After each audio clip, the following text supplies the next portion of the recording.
نحمد ونصلي على رسوله الكريم أما بعد بسم الله. Today inshallah we will begin from verse number 50 of Surah Al-Ahzab. أعوذ بالله من الشيطان الرجيم. يا أيها النبي إنا أحللنا لك أزواجك اللاتي آتيت أجورهن وما ملكت يمينك مما أفاء الله عليك وبنات عمك وبنات عماتك وبنات خالك وبنات خالاتك اللاتي هاجرن معك وامرأة مؤمنة إن وهبت نفسها للنبي إن أراد النبي أن يستنكحها خالصة لك من دون المؤمنين قد علمنا ما فرضنا عليهم في أزواجهم وما ملكت أيمانهم لكي لا يكون عليك حرج وَكَانَ اللَّهُ غَفُورًا رَحِيمًا.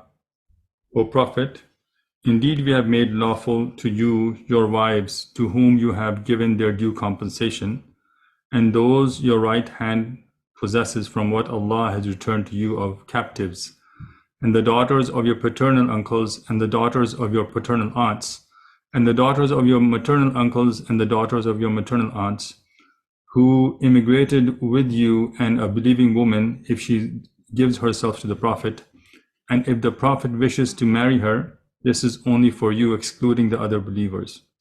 We certainly know what we have made obligatory upon them concerning their wives, and those their right hands possess.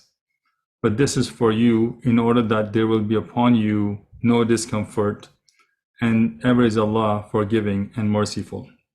This verse describes a few rulings of marriage specific to Nabi Sallallahu Alaihi Wasallam. So let's look at them one by one. The first one, Ya ayyuhan nabiyyu inna ahlalna laka azwajaka allati atayta ujurahunna. This ruling allows Nabi Sallallahu Alaihi Wasallam to marry more than 4 wives, which is the maximum limit for other believers. And it also points towards the practice of Nabi Sallallahu Alaihi Wasallam that he used to pay the mahar immediately and not delay without necessity.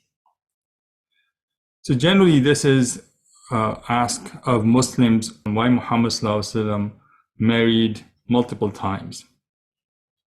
And many disbelievers raise questions about the intention of Nabi Sallallahu Alaihi Wasallam having multiple wives. So looking at history, it is odd that only Muhammad Sallallahu Alaihi Wasallam is criticized for polygamy, yet many other prophets like Ibrahim alayhi salam, Yaqub alayhi salam, Dawood alayhi salam, and Sulaiman alayhi salam, who are all the prophets accepted by other Abrahamic religions, they're also known to have multiple wives. But ironically, Islam is criticized for polygamy when Quran clearly encourages single marriage if one is not able to give due rights to multiple women. As it comes in Surah Nisa, verse number 3, فانكحوا ما طاب لكم من النساء مثنى وثلاث ورباع فإن خفتم ألا تعدلوا فواحدة أو ما ملكت أيمانكم ذلك أدنى ألا تعولوا. Marry those that please you of other women, 2 or 3 or 4, but if you fear that you will not be just, then marry only one, or those your right hand possesses, that is more suitable that you may not incline to injustice. So polygamy in Islam is permitted under certain guidelines and not merely associated with the satisfaction of passion or lust. It is a way to be compassionate towards widows and orphans. When it comes to the life of Nabi Sallallahu Alaihi Wasallam himself, it is important to note that he was from a noble family. And at that time, it was common for men to have multiple wives. Yet he remained single until the age of 25. And then when he married to his wife Khadija radhiyallahu anha, he was with her for 25 years without having a second wife. Another thing to note is if it was passion that was behind his marriages, then he would not have married someone who was 15 years older in his youth. So that was definitely not his motive. And then when she passed away, he remained in mourning for a couple of years. And generally in Arab also, it was common that when a wife passed away, you would marry almost right after. And yet he had such a love for his first wife that he decided not to marry again. And then between the age of 53 and 60, that's when other wives came into his nikah for various reasons. And what could be those reasons? One was to pass on Islam to the next generation as a practical legacy. So when Nabi Sallallahu Alaihi Wasallam was with all his wives in different situations, they were able to narrate the hadith that occurred at different events. And that was a way for us to learn how we would live our lives if we were to encounter such a situation. The other reasoning was to strengthen the bond with other tribes and nations. That was also something that brought different nations together simply because Nabi Sallallahu Alaihi Wasallam married one of the women from their tribes, and it allowed the others to accept Islam because of him giving honor to that tribe. The other reason was to teach Muslims compassion with women and encourage that in certain situations it is important for Muslims to step up and marry more than one woman simply because it is the need of the society. Could be for the sake of giving shelter to widows or for orphans. And know that this is a very difficult task to satisfy the obligations for multiple wives. And yet, when it is the need of the society, Islam allows to make sure that the religion has provisions for those situations in the future as well. So coming back to the verse where Allah subhanahu wa ta'ala mentions some exclusivity to Nabi sallallahu alaihi wasallam in terms of marriage, the next one is وَمَا مَلَكَتْ يَمِينُكَ مِمَّا أَفَاءَ اللَّهُ عَلَيْكَ. So the second ruling, which is applicable to all believers as well, that the slave woman could be lawful for them. But the unique aspect for Nabi sallallahu alaihi wasallam here is that similar to other wives, no one could marry his slave woman.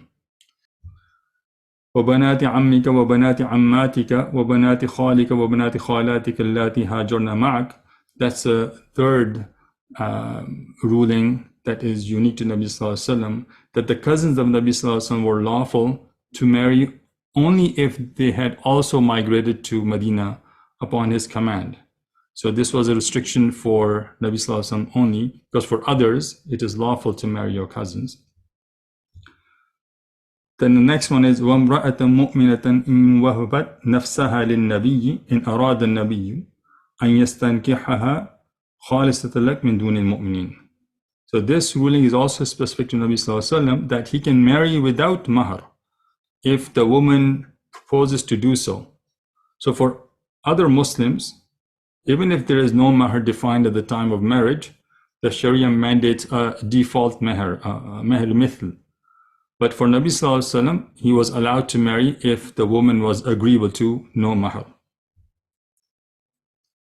And looking at the verse more closely, it also becomes clear that Nabi sallallahu alaihi wasallam was only allowed to marry Muslim women compared to other believers who can marry women from the people of the book as well. And again, Allah subhanahu wa ta'ala mentions towards the end of the verse, why was this allowed? لِكَيْ لَا يَكُونَ عَلَيْكَ حَرَجٌ. So the rationale of these special rulings is to save Nabi sallallahu alaihi wasallam for difficulty and hardship that he was to enter in different situations, and this allowed him to build that relationship with other tribes and expand the universe of Islam. ترجي من تشاء منهن وتؤوي إليك من تشاء ومن ابتغيت ممن عزلت فلا جناح عليك ذلك أدنى أن تقر أعينهن ولا يحزن ويرضين بما آتيتهن كلهن والله يعلم ما في قلوبكم وكان الله عليما حليما. You may defer any of them you wish and receive any of them you wish. Should you desire any of those you had deferred, there is no blame on you. This is more proper, so that they will be comforted and not be grieved, and be content with what you have given each one of them. And Allah knows what is in your hearts, and ever is Allah knowing and forbearing. Turji means tu'akhiru al-qasma fil mabit amman shi'ta min zawjatika. Delay or postpone the turn to spend night with you for whoever you wish from your wives. And tu'wi means tadummu fil mabit, to stay overnight. Ibtaghayta talabta al-mabita indaha, you desire to stay with her, with one of your wives. And azalta means akharta qismaha, you delayed her turn. And adna means aqrab, more appropriate. An taqara a'yunuhunna means an yafrahna, so that they become happy. Scholars give a couple of interpretations of this verse. First is that this verse is related to the women who used to offer themselves to Nabi Sallallahu Alaihi Wasallam without mahr. So Allah Subhanahu wa Ta'ala is permitting Nabi Sallallahu Alaihi Wasallam to either accept their offer or reject it. And even if he had rejected to marry a woman initially, there is no sin, no harm in reconsidering his decision. So that's one interpretation. The other interpretation is that this verse is regarding equally dividing his time among the wives.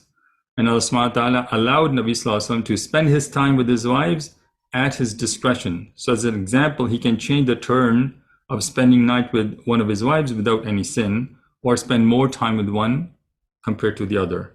And Allah knows best. ذلك أدنى أن تقر أعينهن ولا يحزن ويرضين بما آتيتهن كلهن.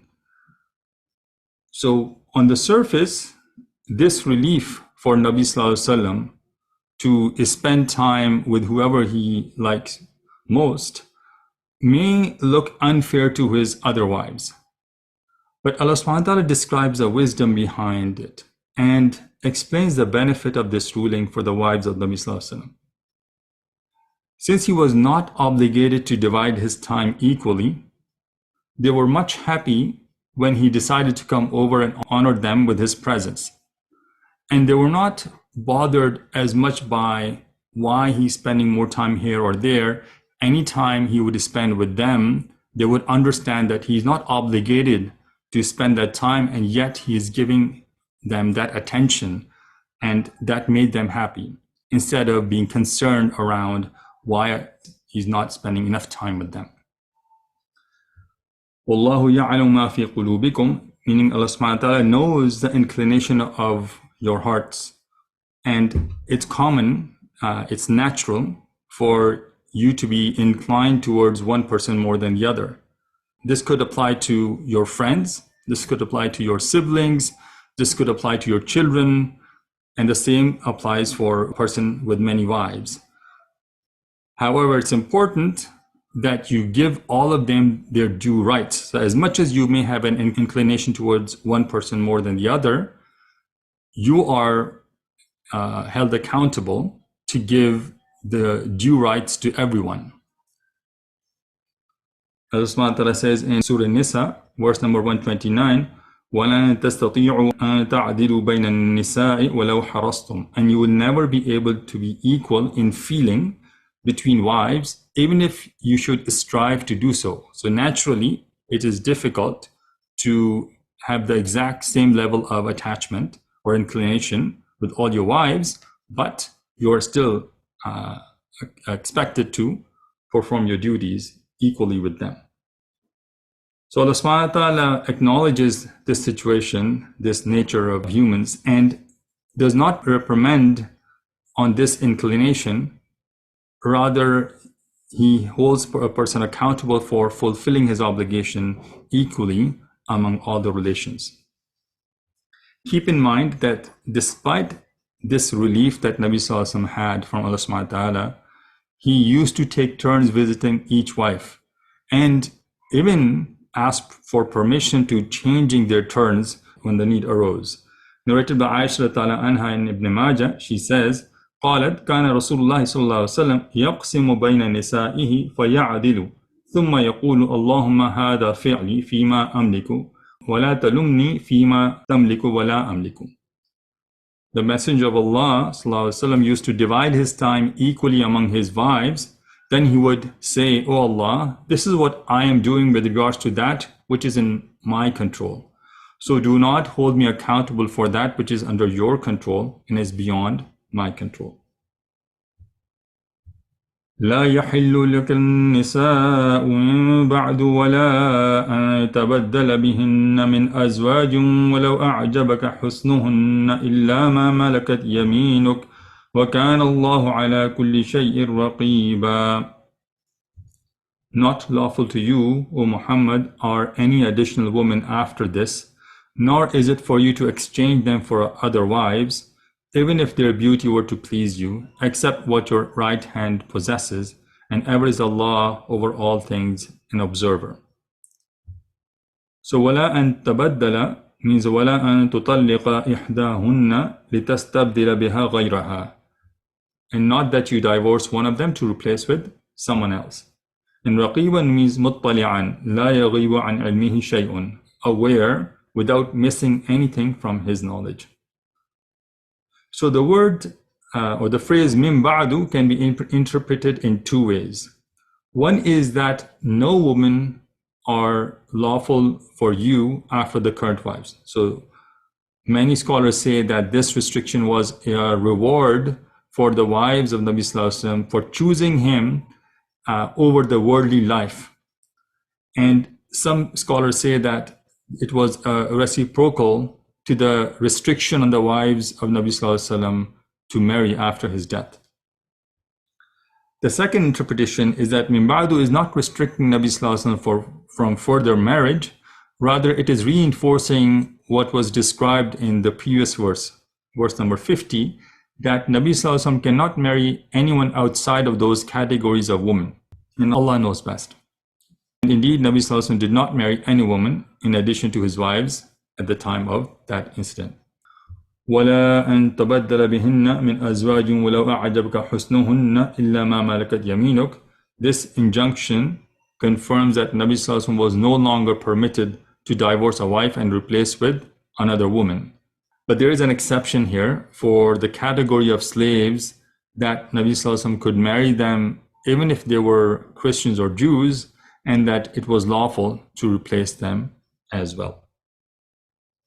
يا أيها الذين آمنوا لا تدخلوا بيوت النبي إلا أن يؤذن لكم إلى طعام غير ناظرين إناه ولكن إذا دعيتم فادخلوا فإذا طعمتم فانتشروا ولا مستأنسين لحديث إن ذلكم كان يؤذي النبي فيستحيي منكم والله لا يستحيي من الحق وإذا سألتموهن متاعا فاسألوهن من وراء حجاب ذلك أطهر لقلوبكم وقلوبهن وما كان لكم أن تؤذوا رسول الله ولا أن تنكحوا أزواجه من بعده أبدا إن ذلكم كان عند الله عظيما.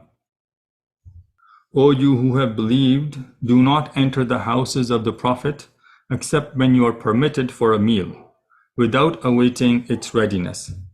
But when you are invited, then enter, and when you have eaten, disperse without seeking to remain for conversation. Indeed, that behavior was troubling the Prophet, and he is shy of dismissing you. But Allah is not shy of the truth. And when you ask his wives for something, ask them from behind a partition. That is purer for your hearts and their hearts. And it is not conceivable or lawful for you to harm the Messenger of Allah or to marry his wives after him ever. Indeed, that would be in the sight of Allah an enormity. There are three topics mentioned in this verse: the etiquettes of guests, the rulings on hijab, and restrictions to marry the wives of Nabi Sallallahu Alaihi Wasallam. So let's go through them in sequence. For the etiquettes of attending a gathering at someone's house, the event that is referenced in this verse is the walima of Zainab bint Jahash anha, when Nabi Sallallahu Alaihi Wasallam invited the Sahaba to his house. But even after the dinner was served, Sahaba remained at the house of Nabi Sallallahu Alaihi Wasallam and continued to chatter.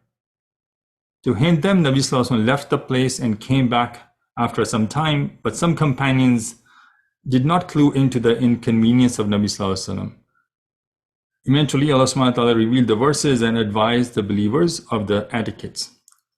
Notice the hospitality of Nabi Sallallahu Alaihi Wasallam, that even though he was discomforted by the behaviors of companions, he did not express his displeasure and ask them to leave.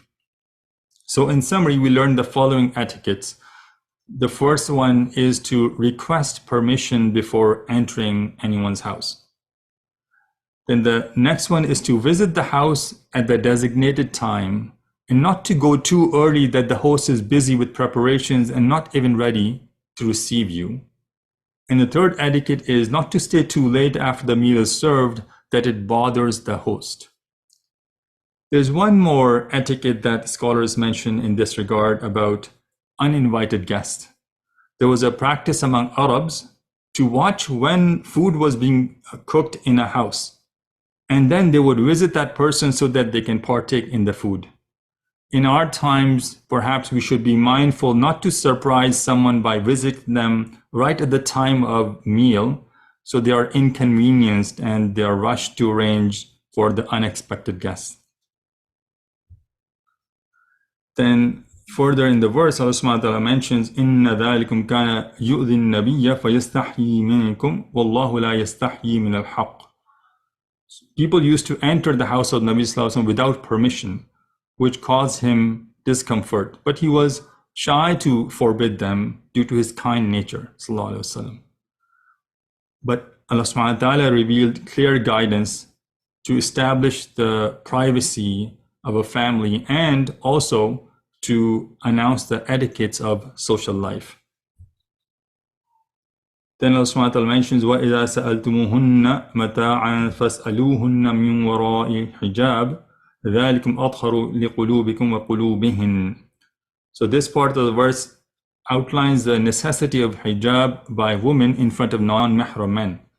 Imam Bukhari records the saying of Umar al-Ta'ala anhu that this ruling was among the three things where his views coincided with the command of Allah subhanahu wa ta'ala. So narrated by Anas bin Malik al-Ta'ala in Bukhari, Umar al-Ta'ala anhu said, related to hijab, قُلْتُ يَا رَسُولَ اللَّهِ لَوْ أَمَرْتَ نِسَاءَكَ أَنْ يَحْتَجِبْنَ فَإِنَّهُ يُكَلِّمُهُنَّ الْبَرُّ وَالْفَاجِرُ فَنَزَلَتْ آيَةُ الْحِجَابِ. I said, O Allah's Messenger, sallallahu alaihi wasallam, I wish you ordered your wives to cover themselves from men because good and bad ones talk to them. So the verse of the veiling of the woman was revealed. And notice how strict of a ruling this is. These are the wives of Prophet sallallahu alaihi wasallam, who are the spiritual mothers of all believers, and there can be no doubt about their chastity. And the people around them are the companions of Nabi sallallahu alaihi wasallam, whose piety is unquestionable. But even under these circumstances, Allah subhanahu wa ta'ala is commanding a barrier between men and women. And what is the reason given by Allah subhanahu wa ta'ala? That it is better for the purity of their hearts. Allahu Akbar. If the wives of the Prophet sallallahu alaihi wasallam and those of companions radhiyallahu anhum were advised on measures to protect themselves from whispers and whims, then where do we stand today in the environment that is full of sensuality and provocation? And yet you see people, both men and women, who scoff at the practice of segregation and hijab and claim to have clean hearts when they mingle among each other. Al-iyadu billah. Allah subhanahu wa ta'ala says in Surah Najm, verse 32, فَلَا تُزَكُّوا أَنفُسَكُمْ هُوَ أَعْلَمُ بِمَنِ اتَّقَى. So do not claim yourself to be pure. He fully knows the one who is God-fearing. We should recognize these tricks of shaitan and not get deceived by our inner desires under the pretext of piety and nobility. May Allah subhanahu wa ta'ala save us from such fallacy and give us the strength to live by His commands. Ameen. Further down the verse, Allah subhanahu wa ta'ala mentions, وَمَا كَانَ لَكُمْ أَن تُؤْذُوا رَسُولَ اللَّهِ وَلَا أَن تَنكِحُوا أَزْوَاجَهُ مِن بَعْدِهِ أَبَدًا.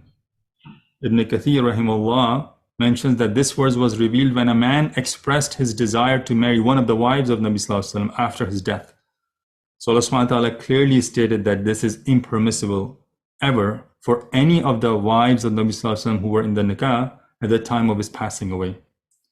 And notice how Allah subhanahu wa ta'ala further emphasized the importance of this ruling by closing the ayah with Inna dhalikum kana indallahi azima, that this matter is huge in the eyes of Allah subhanahu wa ta'ala.